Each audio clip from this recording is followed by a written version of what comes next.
রায়ের জীবন বাজি রেখে এবার কোনো মতেই বাবা হওয়ার সুখ লাভ করতে চায় না বলে এবার রায়ের সন্তানকে টার্মিনেট করে দেওয়ার সিদ্ধান্ত নিল অনির্বাণ। হ্যাঁ বন্ধুরা, ভিডিওতে লাইক দিয়ে দেখতে থাকুন। যে মুহূর্তে কিনা ডক্টর অনির্বাণের হাতে ফর্ম ধরিয়ে দিয়ে বলতে থাকে যে এটা একটা বন্ডের পেপারস, এই বন্ডের মধ্যে আপনাকে সিগনেচার করে আমাদেরকে নিশ্চিত করতে হবে যে আপনি ঠিক কাকে বাঁচাতে চান। আপনি যদি কোনো মতে আপনার সন্তানকে চান তাহলে সেই ক্ষেত্রে আপনাকে আমাদেরকে এটা উল্লেখিত বলতে হবে যে আপনি আপনার স্ত্রীর পরিবর্তে আপনি আপনার সন্তানকে বেছে নিয়েছেন। অন্যদিকে এই কথা বলার মাত্রই যখন ডক্টর সেখান থেকে উঠে যায়, ঠিক সেই মুহূর্তেই অনির্বাণ বলতে থাকে যে ভাবনা চিন্তা করার তো কোনো বিষয়ই নেই এখানে। আমি আমার ফার্স্ট প্রায়োরিটি আমি রাইকে বাঁচাবো, কারণ ও না বেঁচে থাকলে আমি কী করে বাঁচবো, আমি কী করে শ্বাস নিব।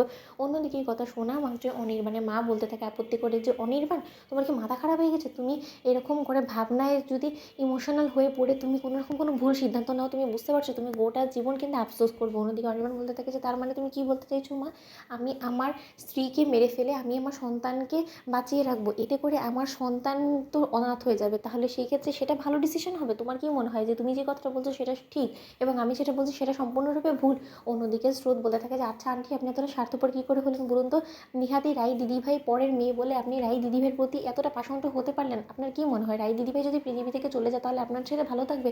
অন্যদিকে সোহিনী বলতে থাকে যে দেখো, আমি বুঝতে পারছি যে তোমার বোনের জন্য তোমার খারাপ লাগছে, কিন্তু তাই বলে তোমরা এখন কন্ডিশনের কথা ভাবছো, কিন্তু তোমরা ভবিষ্যতের কথা কিন্তু কোনো মতেই ভাবছো না। সো তুমি একটু ঠান্ডা মাথায় ভাবনা চিন্তা করে দেখো, যদি রাই জানতে পারে এই জিনিসটা যে না, ওর সন্তানকে তোমরা টার্মিনেট করে দেওয়ার সিদ্ধান্ত নিয়েছো, তাহলে বুঝতে পারছো যে ও কতটা কষ্ট পাবে। যে মেয়েটা কিনা এত দিন ধরে এতটা কষ্ট সহ্য করে নিজের গর্ভে 7টা মাস যাবৎ নিজের সন্তানকে বয়েছে, সেই মেয়েটা যখন এরা জানতে পারবে যে ওর সন্তানকে টার্মিনেট করে দেওয়া হচ্ছে, তাহলে সেটা তো ও নিজে মেনে নিতে পারবে না। এবং ও যদি বেঁচে থাকতেও মৃত মানুষের মতন বাঁচে, সেটাকে তুমি কোনো মতে সহ্য করতে পারবে? ওর কষ্টটা তোমরা বুঝতে পারছো? আমি মা, তাই আমি বুঝতে পারছি যে ও কতটা কষ্ট পাবে। অন্যদিকে স্রোত বলে থাকে যে আন্টি, আমি বুঝতে পেরেছি যে আপনার আসল উদ্দেশ্যটা কি।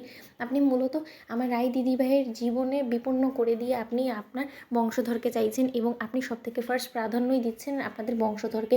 এতটা স্বার্থপরতা আপনি একজন মেয়ে হয়ে কী করে দেখাতে পারেন বলুন তো? যেখানে কিনা এই সময় আপনার আমার রাই দিদিভাইয়ের কথা ভাবনা চিন্তা করার কথা, তা না করে আপনি এতটা স্বার্থপর হয়ে গেলেন, তাও শুধুমাত্র আপনার বংশের প্রদীপ আসবে বলে। ছি ছি ছি, আমি কোনোদিনও ভাবতেও পারিনি। অন্যদিকে অনির্বাণ বলে থাকে যে ব্যাস, আমি আর এখানে কোনো রকম কোনো তর্ক বিতর্ক চাই না, আমি আমার ডিসিশন নিয়ে ফেলেছি এবং দ্যাটস ফাইনাল। আমি এক্ষুনি বন্ডে সিগনেচার করে দিচ্ছি। ডক্টর, আপনি প্লিজ আমার স্ত্রীকে বাঁচাবেন। আমার সন্তানের কোনো প্রয়োজন নেই, কারণ আমার কাছে সব থেকে বেশি যদি কেউ থাকে দামি, তাহলে সেটা হলো গিয়ে রাই। এছাড়া অন্য কোনো কিছু এই মুহূর্তে আমি বুঝতে চাই না।